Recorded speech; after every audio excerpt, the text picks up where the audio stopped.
उसकी बैटरी ख़त्म हो गई ना, तभी मैंने अब बाज़ार पास में है तो कल के लिए लेके रखूँगा। चलिए अपन बात अभी तो करते हैं। हाँ, अभी तो हो जाएगा। उनके आपके आईपैड में भी बहुत अच्छी साउंड आ रही थी उधर की जो थी। कैमरास के माइक्स भी अच्छे पावरफुल हैं, पकड़ लेंगे। चलिए अपन बात करते हैं। बैठो। हम दो चीज़ें मैं आपसे जानना चाहूँगा इस सेशन में।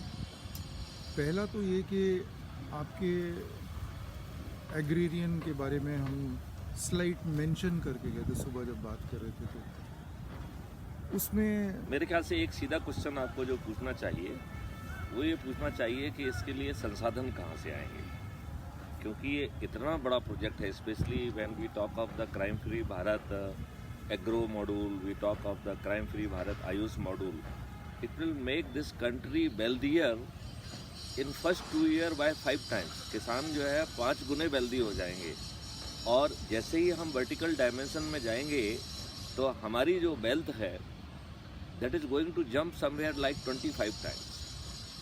तो जब आप 5 टाइम्स आपकी वेल्थ बढ़ेगी, आपकी इकोनॉमी विल भी जो है ना, जो उसकी स्पाइरल इफेक्ट आता है।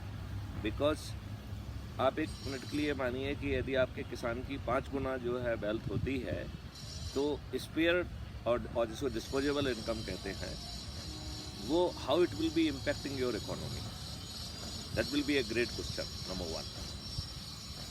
दूसरा जो है, जैसे ही आप वर्टिकल कल्टीवेशन पे जाएंगे तो आपका जो है ना मल्टीपल इफेक्ट आएगा। जैसे एज्यूम करिए कि आप 2 टीयर पे जाएंगे तो इट विल बी ऑलमोस्ट, यदि हाइपोथेटिकली अपन माने कि पूरे स्पेस एरिया में आप सेकंड लेयर पे पहुंच गए हैं, इसका मतलब है आपकी production capacity will be more than double. क्योंकि जो ग्राउंड पे आप एरिया लूज कर रहे हो, चाहे वो एक्वा कल्चर में लूज कर रहे हो या किसी में यूज कर रहे हो, जब हम उसके ऊपर जाएंगे तो वो लेयर को हम कल्टीवेशन में कवर कर सकते हैं। तो जो ग्राउंड हम पे लूज कर दिया है वो हमें फर्स्ट लेयर पे वो एरिया भी मिल जाएगा। इसका मतलब है जब आप फर्स्ट ईयर पे कल्टीवेशन पे होंगे उस समय आपका जो output theoretically it should be more than double. जब आप सेकंड लेयर पे जाएंगे तो आपका ट्रिपल हो जाएगा। जब आप 4th लेवल पे जाएंगे तो आपका 4 टाइम हो जाएगा। जब आप 5th लेयर पे जाएंगे तो 5 टाइम हो जाएगा, राइट। आप इतना ज़्यादा जो है FPOs क्रिएट कर रहे हैं, that is CFP farmer producer groups, कि वो आपको रॉ गेहूँ और चना क्यों बेचें। वो आपको पिस करके जो है ना मल्टीग्रेन आटा, उसमें जो है लॉन्गेटिविटी वाली मेडिसिन मिला के आपको हेल्थ बेचेंगे। वो आपके उसमें सीजन के हिसाब से, why that longevity medicine should not be made the part of your flour, why should not be made the part of your masalas, so that health will be ingrained in your diet, right? अब जो है आपने जो खेती में 4-5 चीज़ें बहुत विषाक्त हैं। एक पहली बात तो ये है कि हम विष पैदा कर रहे हैं, तो ये भ्रम अपने दिमाग से निकाल दें कि हम अन्न पैदा कर रहे हैं। आप पंजाब से आपका कोई एसोसिएशन रखा क्या? तो पंजाब को कहते हैं आप your food bowl of India, right. आज it is a cancer bowl of India. आपको मालूम होगा वहाँ ढेर सारी ट्रेन चलती हैं जो पॉपुलरली कैंसर ट्रेन के नाम से जानी जाती हैं। और वो कैंसर ट्रेन के नाम से इसलिए जानी जाती हैं क्योंकि उसमें 80-90% जो है ना कैंसर पेशेंट ट्रेवल करते हैं।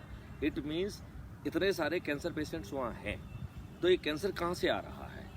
कैंसर इज़ कमिंग फ्रॉम जो हमने poison chemical fertilizer, chemical pesticide के रूप में डाला है, उससे जो है ना वो आपका पॉइजन जा रहा है।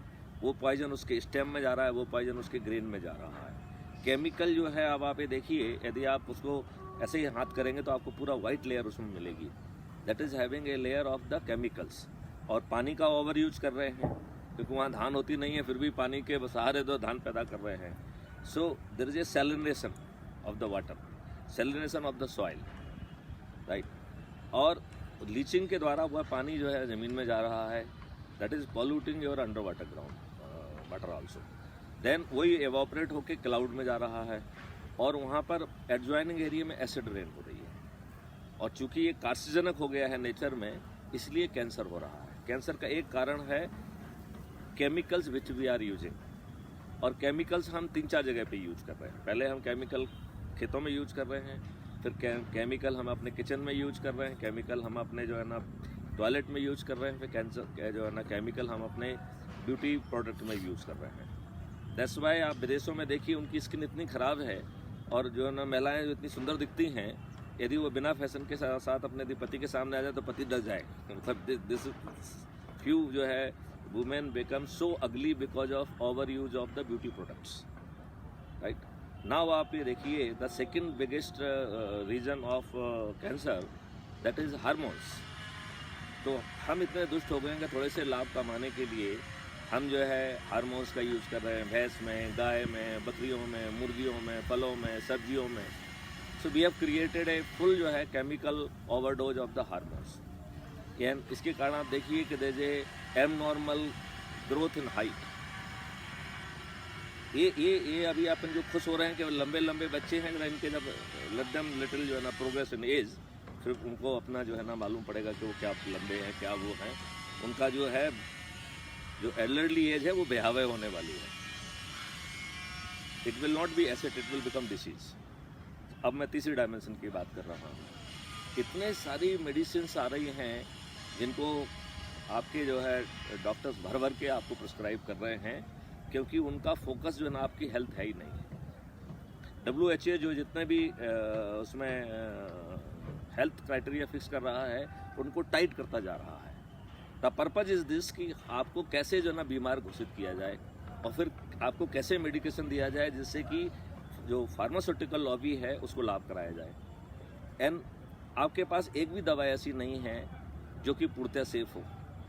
आप किसी भी डॉक्टर से बात करिए, सबसे अच्छी दवा होगी वो कहेंगे साहब it is relatively safe medicine, relatively safe medicine, not safe medicine.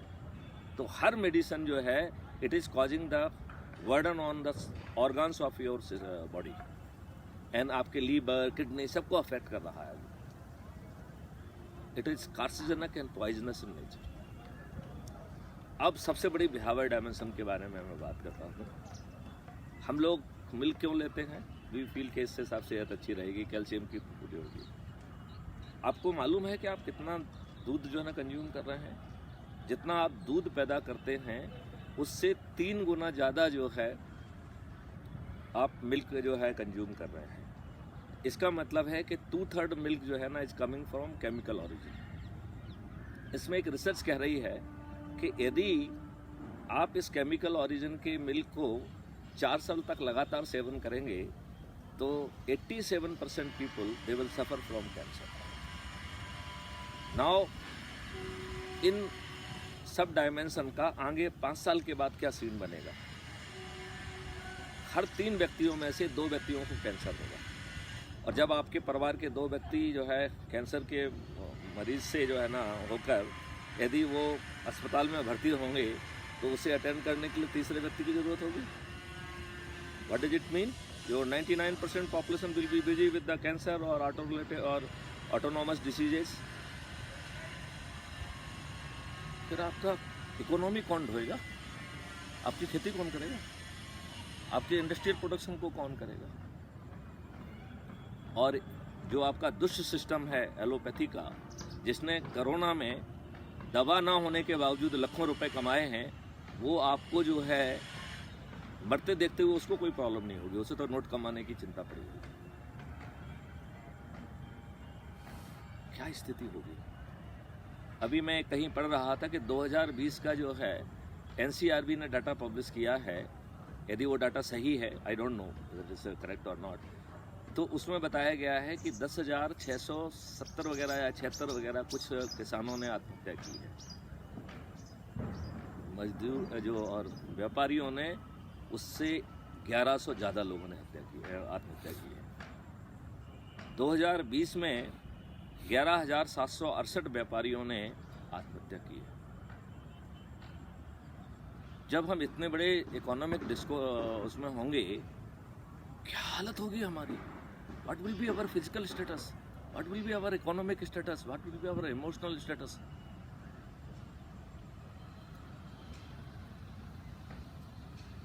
हालात होंगे हमारे, है किसी को समझ?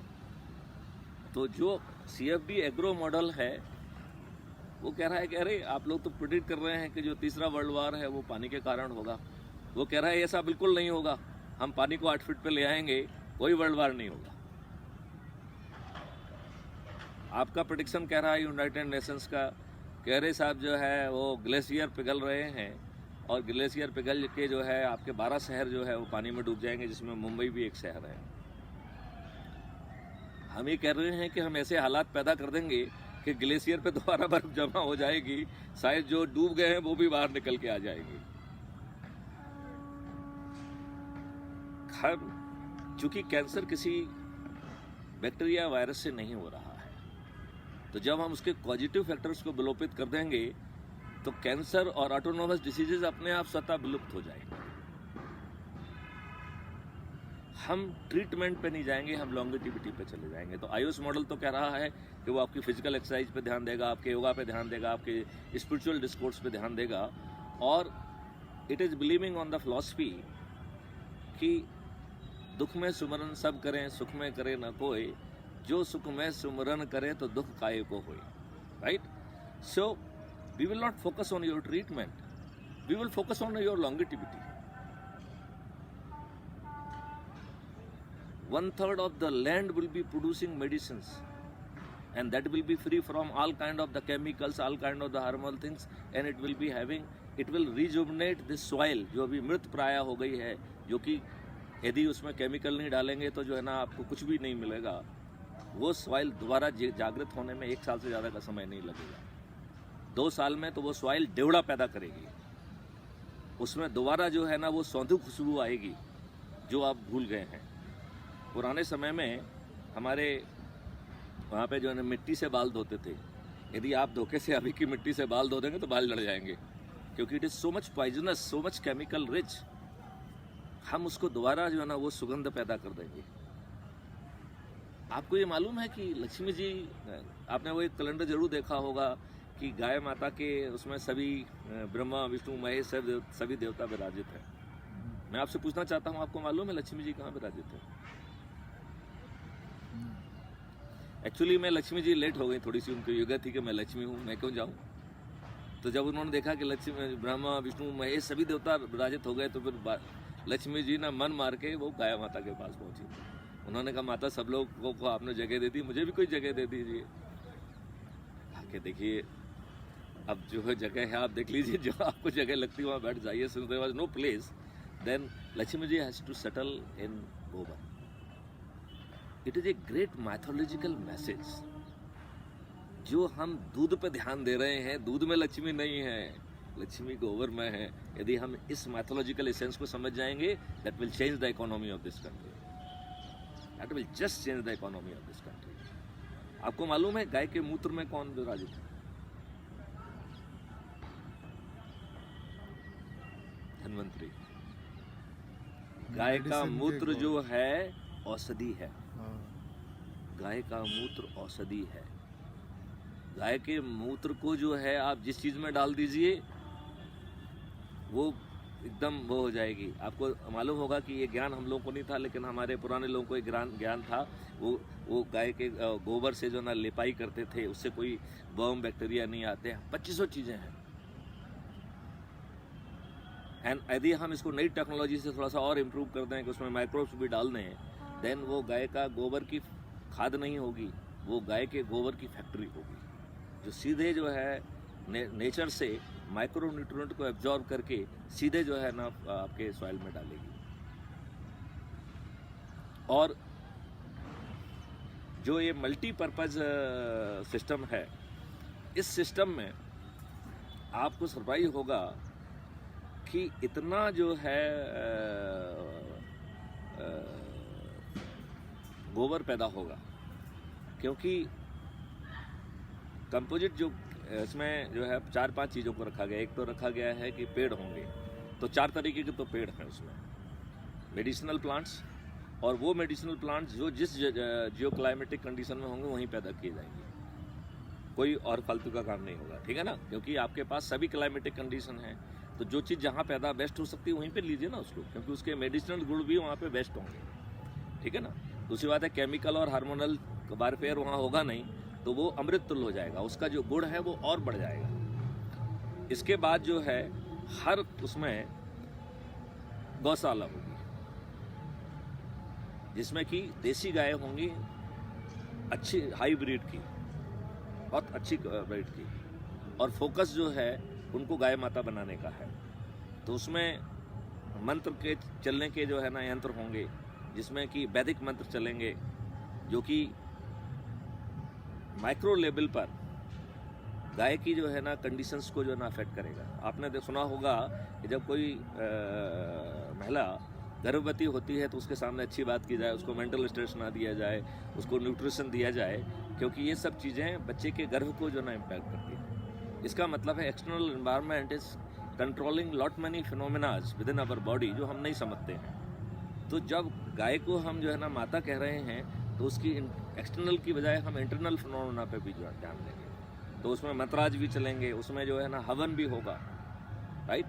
और फिर जब आप अपनी कार धो सकते हैं तो जिसको आप माता कह रहे हैं उसके वॉशिंग के लिए आप अच्छी मशीन क्यों नहीं बना सकते। तो मशीन बनेंगी, उसके लिए अलग से जो है ना जगह होगी जहाँ पर उसकी आरती उतारी जाएगी, गायों को सजाया जाएगा, गायों की आरती उतारी हो जाएगी, और जो गाय की आरती में सम्मिलित होना चाहता है उसे टोकन फीस देना होगा। ऐसे ही जो है गायों को चारा खिलाना चाहते हैं तो चारा भी वहीं अवेलेबल होगा, आप टोकन फीस दीजिए, you can feed with your own hand. ऐसे ही वहाँ पर जो है एक नया अभी वो हुआ है कि आप गायों के साथ जितना समय बिताएंगे, यदि आप गायों के साथ गाय की हगिंग करेंगे तो आपकी बहुत सारी डिसीजेज जो है ना ठीक होती हैं, स्पेशली स्ट्रेस बहुत नीचे चला जाता है। तो there will be hugging center. और अब ये समय आ गया है कि पहले जो है जब फॉरेन टूरिस्ट आके जो है ना यहाँ किताबें लिखते थे, अब दोबारा वो समय वापस आ रहा है कि फॉरेन टूरिस्ट आएंगे, we will go for the agro tourism. इन सब खेतों में 3-3, 4-4, 5-5, 6-6 जो है ना हट होंगी जो फॉरेन टूरिस्ट के लिए बनाई जाएंगी, जिसमें इंडियन कल्चर होगा और वो सभी सुविधाएं होंगी जो फॉरेन टूरिस्ट को कंफर्टेबल बनाने के लिए। उन जो है ना जगह पे जो है ना फॉरेन टूरिस्ट महीनों रुकेंगे और जो उन्हें किताब लिखना है वो लिखें। और जब हम अमृत पैदा करेंगे तो ये अमृत का पूरा इकोसिस्टम हम बना रहे हैं। मतलब जैसे ही जो प्रोड्यूस है वो बाहर निकलेगा तो सबसे पहला उसमें क्वालिटी कंट्रोल वाला काम चल रहा है। तो क्वालिटी ग्रेडिंग कोई आदमी नहीं करेगा, क्योंकि हम लोग इतने दुष्ट लोग हैं, हमारा वैल्यू सिस्टम इतना ख़राब है कि जहाँ पे भी हमको कोई रिस्पॉन्सिबिलिटी देंगे तो हम पैसे लेके बदमाशी करना 2 मिनट में शुरू करते हैं। तो हम कह रहे हैं हम आपको ये मौका ही नहीं देंगे। So they will be that IoT devices जो कि उसके फोटोग्राफ लेंगे, उसके ग्रेन साइज लेंगे, and that will go in database also logged with the date and time. It will create the review system also. Then इसकी जो है depending upon which commodity you are packing, इस commodity specific जो है ना packaging जो है ना सिस्टम विल बी इवॉल्व। तो जो अभी हो रहा है we are not going to be happy with that. And उसमें स्पेशल लॉकिंग की व्यवस्था होगी, उस पर जो है ना एक टैग चिपकाया जाएगा, that will be QR tag. पहली बार जो है फार्मर की आइडेंटिटी, फार्म की आइडेंटिटी, क्वालिटी एंड रिव्यू, ये तीनों चीज़ें QR कोड के हिस्सा होंगे, and then that will be directly available at the app and available at the portal. And जैसे अमेजन है ऐसा पोर्टल होगा, सो कंज्यूमर कैन डायरेक्टली जो है ना परचेज इट।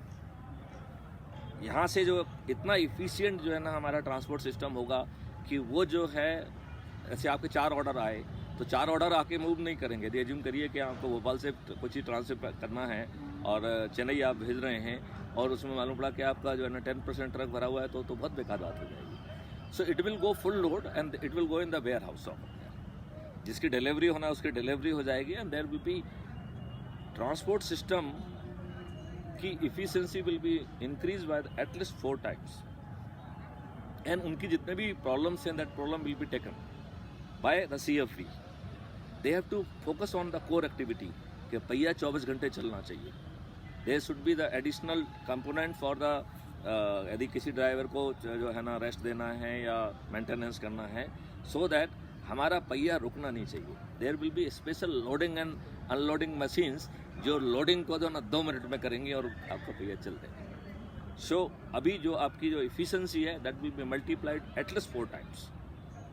आपकी ट्रांसपोर्टेशन कॉस्ट भी will dip by 1/4। And in any case हमने एक मैकेनिज्म ऐसी डिज़ाइन कर ली है जिससे कॉस्टिंग को प्राइसिंग से अलग कर दिया है।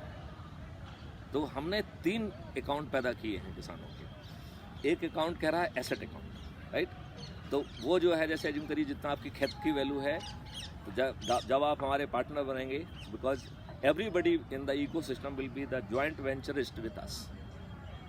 CFB will be having the 20% share for providing the ecosystem and 80% जो है ना will be of the जो भी है, मतलब यदि वो फार्मर है तो फार्मर है, ट्रांसपोर्टर तो ट्रांसपोर्टर है, वेयर हाउस वाला warehouser, retailer, wholesaler, whole ecosystem will be with the CFB, right. And first time जो है ये जितने भी पार्टनर्स हैं they will be getting the reasonable profit which should go to them. अभी problem ये है कि all producer in India they are suffering. जो 500 की शर्ट है उसमें कोई टैग लगा के 2500 में उसे बेच रहा है, और जो उसको प्रोड्यूस कर रहा है वो 500 में प्रोड्यूस कर दे रहा है, और उसको कितना 500 में कमाता होगा, उसको सबका जो है ना खर्चा उसके ऊपर जा रहा है। जो शोरूम में उसे 2500 में बेच रहा है वो 2000 का मार्जिन ले रहा है, उसे क्या खर्चा करना है। आप ये देखिए कि जो माल जो है किसान एकड़ में पैदा कर रहा है और उसको सुसाइड करने की नौबत बन रही है, उसी माल को 3x5 के ठेले में जो व्यक्ति बेच रहा है उसके साथ 2 नौकर हो गए, because he is in position to get extra ordinary profit out of it.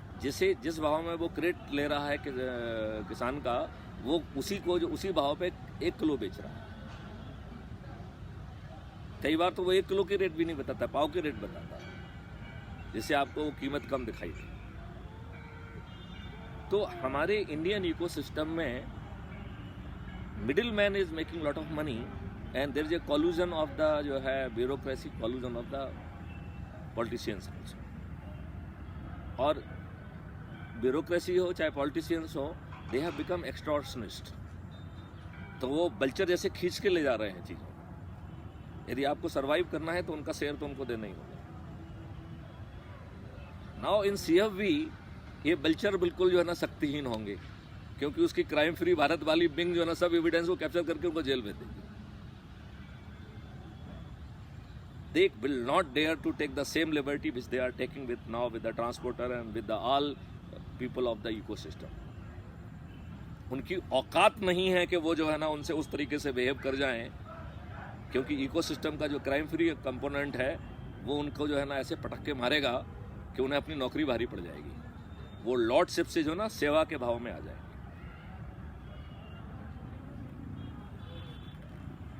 दूसरा जो इसका अकाउंट है, हमने उसको प्रॉफिट अकाउंट या 1 MSP अकाउंट किया है। तो हमारा कहना है कि हम फार्मर को इस अकाउंट में कोई भी कॉस्ट लोड नहीं करेंगे। उसके जो वर्कर्स हैं उनको हम स्पेशल ट्रेनिंग देंगे, उसको स्पेशल मशीन देंगे, कॉस्ट उसको उस पर नहीं जाएगी। कॉस्ट के लिए एक दूसरा अकाउंट किया गया है फार्मर का, जिसका नाम दिया है कॉस्ट सेटलिंग अकाउंट, क्योंकि हमें उसके फार्म पे बहुत हैवी कॉस्ट कमिट करना है। सबसे बड़ी कॉस्ट तो जो है ना एक्वाकल्चर की आने वाली है। हम पूरे खेत के चारों तरफ जो है ना 10 फीट गहरी ट्रंच खोदने के मूड में हैं। नाम के लिए तो हम उसे एक्वाकल्चर कह रहे हैं, but it is A water harvesting कर। और पूरे एरिया में प्लांट्स लगे होंगे, और चूंकि हमें वर्टिकल जो है ना हाइट पे जाना है, और वर्टिकल हाइट में जाने के पीछे एक बहुत बड़ा साजिश है।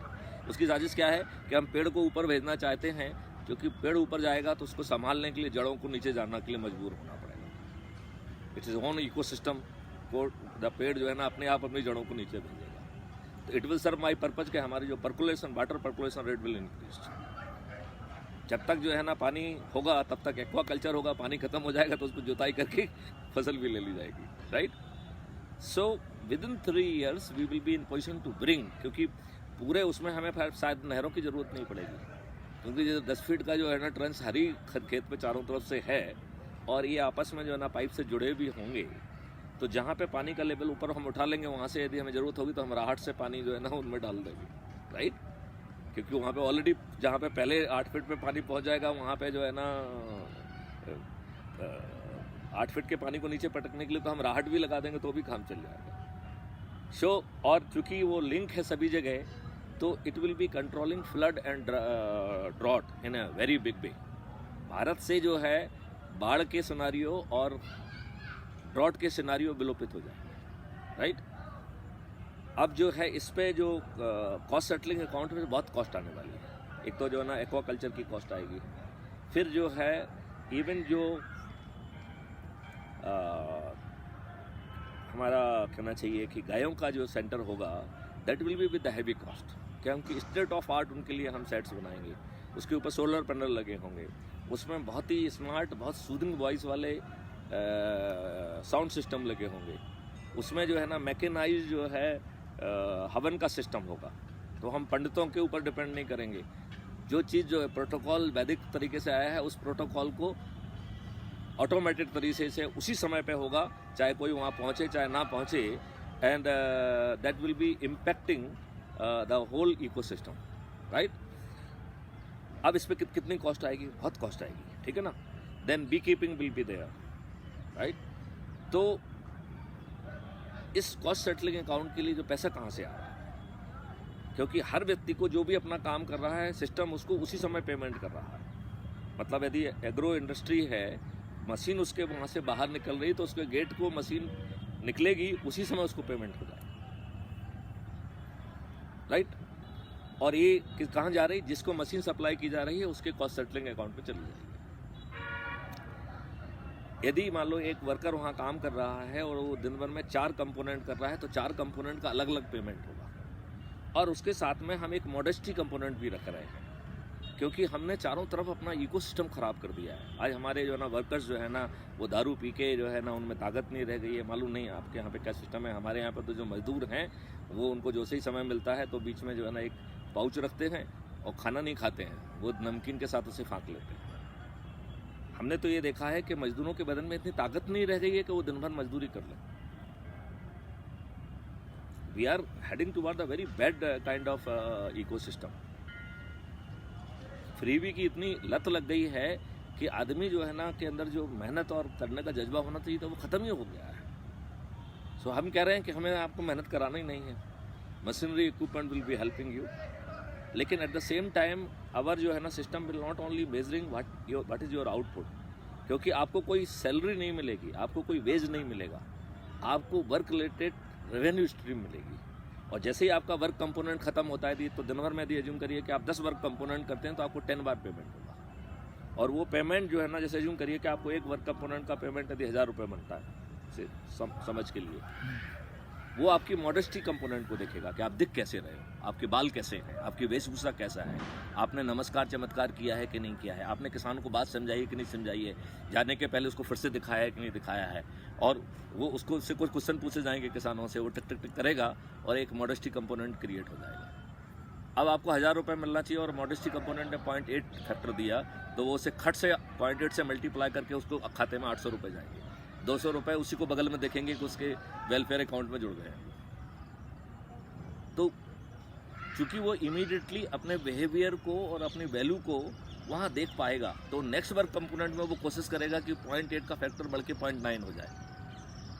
3-4-5 दिन में उसका पक्का 0.95 के आसपास तो पहुँच ही जाएगा। और जब इसी बिहेवियर को वो रिपीट करेगा, क्योंकि उसने बिहेवियर डाउन किया और वहाँ पे मॉडेस्टी कंपोनेंट उसको खट से पकड़ के नीचे ले आएगा, तो उसके ये सब चीज़ें उसके फिर कंडक्ट में आ जाएंगी, बिहेवियर में आ जाएंगी, आचरण में आ जाएंगी, उसके स्वभाव का हिस्सा बन जाएगा। So we will be transforming the very value system and eco system of the country, right. अब इसके लिए पैसा कहाँ से आएगा? कॉस्ट सेटलिंग अकाउंट सेटल कहाँ से होगी? तो बैकएंड इंजन जो है आपकी जो क्वालिटी असेसमेंट के हिसाब से उसमें मल्टीप्लाई करेगा तो कंज्यूमर को 2 MSP से 3 MSP के बीच में मिलेगा। तो हाईएस्ट क्वालिटी मान लें तो वो 3 MSP की कहलाएगी और lowest quality will be of the 2 MSP। 2 MSP के नीचे जो है ना इकोसिस्टम में कोई चीज़ सप्लाई ही नहीं की जाएगी, राइट। लेकिन वो अमृत होगी, वो जो है ना जहर नहीं होगा आज का, राइट। तो वो 2 MSP क्या, वो तो 10 MSP उसकी कॉस्ट होना चाहिए। लेकिन अपन जो है ना उसको चूँकि कॉस्ट हम अलग से सेटल कर रहे हैं तो हम डिसाइड कर रहे हैं कि कितने में देना है, राइट। तो हमने डिसाइड कर दिया कि 2 MSP और उसका पेमेंट यदि CFB वॉलेट से होगा तो 10% का डिस्काउंट है। इसका मतलब है कि 10% के डिस्काउंट के साथ कंज्यूमर जो है 2 MSP का मतलब होगा 1.8 MSP, 10% का डिस्काउंट मान के, और 3 MSP का मतलब होगा 2.7 MSP। तो जो 1 MSP तो चली गई उसके प्रॉफिट अकाउंट में किसान के सीधे, राइट। ये जो 0.8 MSP है और 1.7 MSP है, तो हाईएस्ट क्रेडिट में 1.7 MSP और लोएस्ट में 0.8 MSP, ये जो है ना जा रही है कॉस्ट सेटलिंग अकाउंट में। फिर जो है जितना भी शहद से पैसा आएगा वो उसमें जाएगा, जितना पैसा जो है आपका इससे आएगा गाय से, तो चाहे वो दूध से आए, चाहे मूत्र से आए, चाहे वो उसके गोबर गैस से आए, इथेनॉल से आए, CNG से आए, वट वे, और ऑर्गेनिक उससे आए, that will go in cost settling account. देन ये सारे जो है ना CFB FPOs क्रिएट किए जाएंगे गांव में ही, जो कि उनके प्रोडक्ट को, रॉ मटेरियल को प्रोसेस करेंगे। रॉ मटेरियल यहाँ कोई शहरों में प्रोसेस नहीं होगा, तो उनका जो आउटपुट होगा कि because the all farmers would be equal partner, तो उसकी जो अर्निंग है वो उसके प्रॉफिट में नहीं जाएगी, that will go in cost settling account. और मेरा ऐसा मानना है कि शुरू में जो है ना हमारा, क्योंकि इंफ्रास्ट्रक्चर कैपिटल कॉस्ट इतनी हाई होगी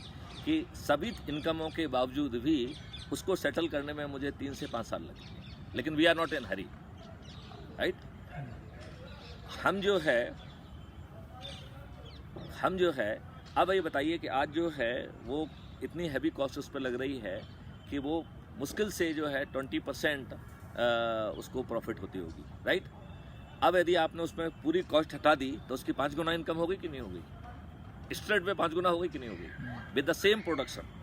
फिर आप जो है ना उसकी प्रोडक्टिविटी बढ़ा रहे हैं, फिर आप उसको लेयर में कर रहे हैं, तो 5 साल बाद ये इनकम बढ़ के 25 टाइम्स हो जाएगी, बिकॉज हमारी जो है ना, और तब तक जो है कैपिटल कॉस्ट सेटल हो चुकी होगी, तो 25 गुना तो जो है ना उसको मिलेगी अपने प्रोडक्शन से, और जो चूँकि अधिकांश जो है ना कॉस्ट ऑलरेडी सेटल हो चुकी होंगी, राइट। तो जो कॉस्ट सेटलिंग अकाउंट है that will be starting generating the profit, that will might take this profit to the may be 100 time. तो हम जो है हाइपोथेटिकली किसानों की इनकम 5 गुने से लेके 100 गुने तक ले जाने की वो कर रहे हैं। और फिर अभी हम इसमें एक कंपोनेंट, ये बात अभी हम बताना भूल गए हैं कि जब हम अमृत पैदा करेंगे तो विदेशियों को अमृत खरीदने का ज़्यादा जो शौक है, राइट। वो आपकी बेस्ट क्वालिटी वही ले जाते हैं, चाहे एक्सपोर्ट वाली क्वालिटी, आपकी एक्सपोर्ट क्वालिटी वो जो इंडियंस को अवेलेबल नहीं होती उसे एक्सपोर्ट क्वालिटी कहते हैं। तो जब आप अमृत पैदा करेंगे तो वो अमृत ज़्यादा वो छाकने के मूड में होंगे। तो अमृत जो है ना वो 2 MSP या 3 MSP में विदेशियों को नहीं मिलेगा, वो 10 MSP से 100 MSP के बीच में मिलेगा। तो यदि मान लो आपने 100 MSP पे, डिपेंडिंग अपॉन द क्वालिटी, तो आपके इंडियंस को वो 2 MSP से 3 MSP पे मिल रहा है। वही चीज़ विदेशियों को 10 MSP से 100 MSP के बीच में मिले, same formula would be there, right. अब अज्यूम करेंगे हाईएस्ट क्वालिटी जो कि वो 100 MSP पे खरीदेंगे, तो 1 MSP तो उसकी चली गई है किसान के 1 MSP अकाउंट में, 99 MSP कहाँ जाएंगी, कॉस्ट सेटलिंग अकाउंट में। तो जैसे ही आपका इंटरनेशनल कंपोनेंट बढ़ेगा तो हम जो है ना 1 साल में ही इसे एवोपरेट कर ले जाए, that will depend upon how fast we can reach to the international और ग्लोबल मार्केट। तो आप देखिए, आपका पॉल्यूशन की समस्या खत्म, ढेर सारे पेड़, आपकी जो है there will be green energy, तो CNG इथेनॉल वगैरह होंगे, तो आपका POL का इंपोर्ट खत्म, राइट। सोलर एनर्जी वहाँ पे होगी, राइट। इसके बाद जो है CFB will be bringing green hydrogen energy, तो पानी को जो है इलेक्ट्रोलिसिस करके ग्रीन हाइड्रोजन एनर्जी बन जाएगी। ऑक्सीजन कंपोनेंट कहाँ जाएगा, एनवायरनमेंट में। सो ऑक्सीजन के लिए केवल एक कंपोनेंट प्लांट नहीं रहेगा, energy will be becoming the again oxygen component. तो आपकी जो ऑक्सीजन की जो एनरिचमेंट है शायद 5 साल के बाद जो है ना it may be of the highest quality. अभी आप जो है ना जो मेजर करते रहते हो ना, इसका एकदम उल्टा होने वाला है। पॉल्यूशन क्रिएट नहीं होगा, ऑक्सीजन का कंपोनेंट बढ़ेगा। तो आपको अपने स्वास्थ्य लाभ के लिए किसी हिल स्टेशन पे कहीं नहीं जाना होगा, आप जहाँ भी रहेंगे वहाँ हर जगह हिल स्टेशन होगी।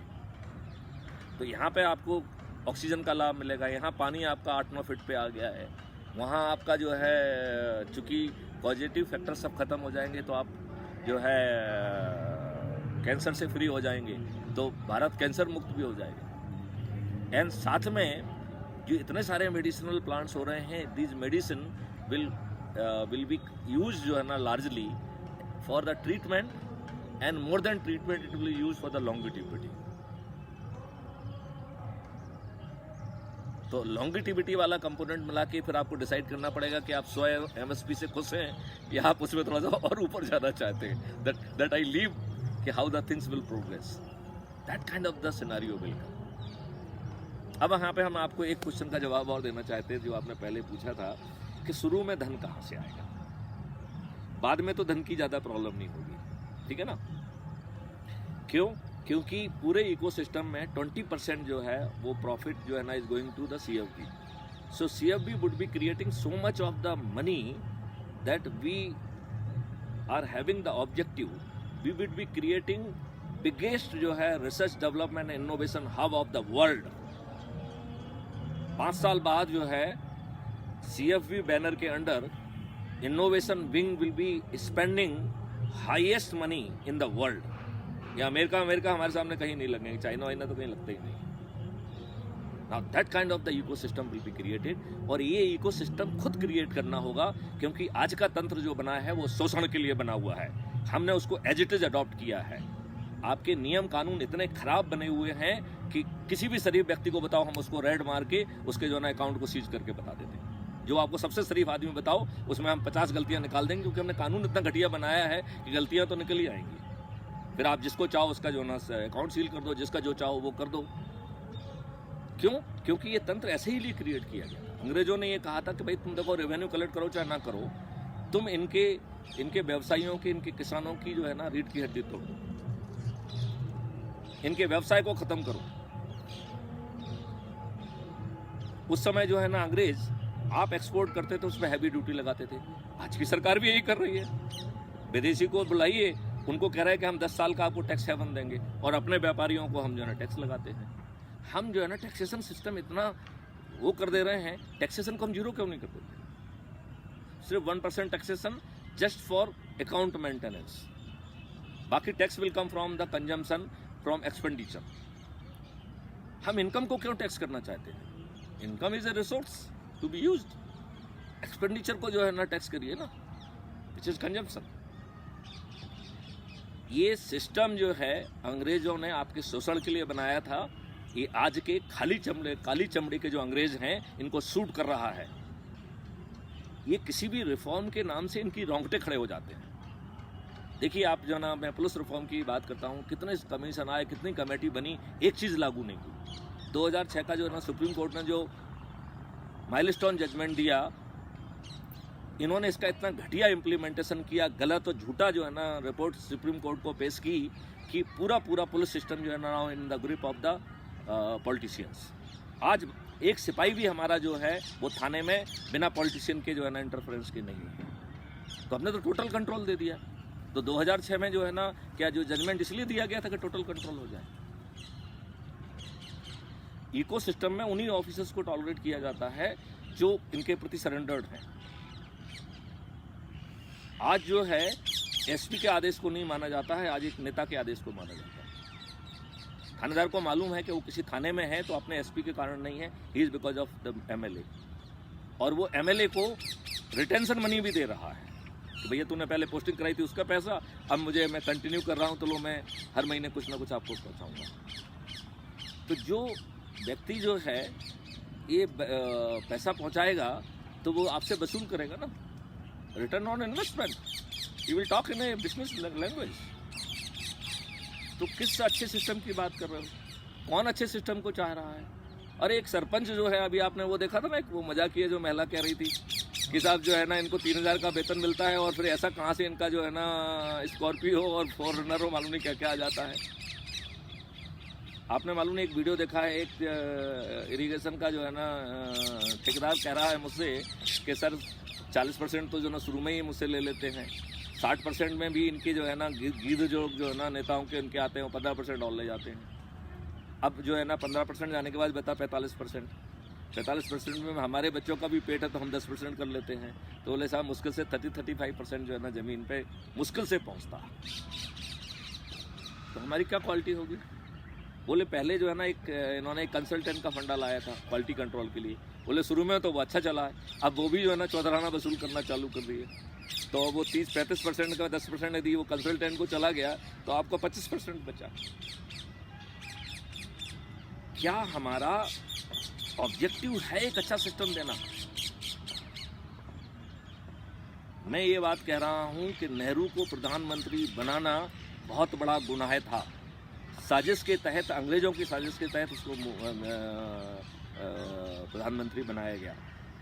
वर्किंग कमेटी ने जिसको जो है ना इस चुनने की जिम्मेवारी थी, उसने नेहरू को एक वोट नहीं दिया, 0 वोट पाया था उसने। फिर कैसे वो प्रधानमंत्री बना? यदि उसने ये कहा कि हम कांग्रेस को तोड़ देंगे तो वो गद्दार कहलाएगा या जो है ना उसको प्रधानमंत्री बनना चाहिए?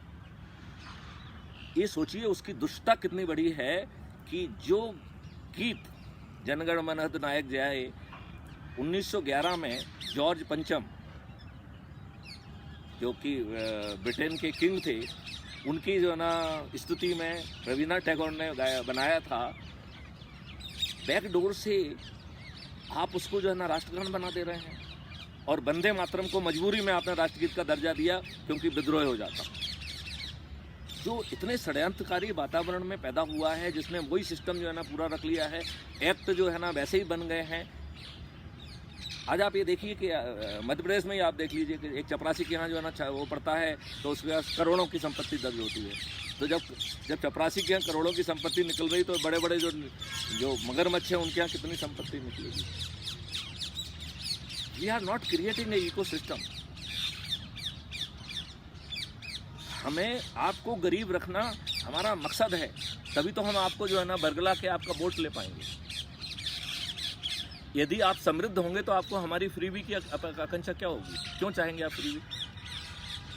तो आपको डिपेंडेंट बनाना है आपको, तभी तो हम दारू बांटेंगे। पूरी जो सिस्टम है वो सिस्टम जो है ना दुष्टता पे आधारित है। समय आ गया है कि हम इस सिस्टम को बदलें। आपको मेरी बात कुछ ठीक लग रही है या आपको, क्योंकि मैंने एक पूरा इकोसिस्टम दिया है? मैं तो खो गया हूँ पूरा इसमें। इस वक्त रुकते मेरे को लाइट बहुत कम हो गई है, दाने दाने आएंगे वीडियो में। इससे आगे हम कैरी ऑन करते हैं। ऑफ कर देना।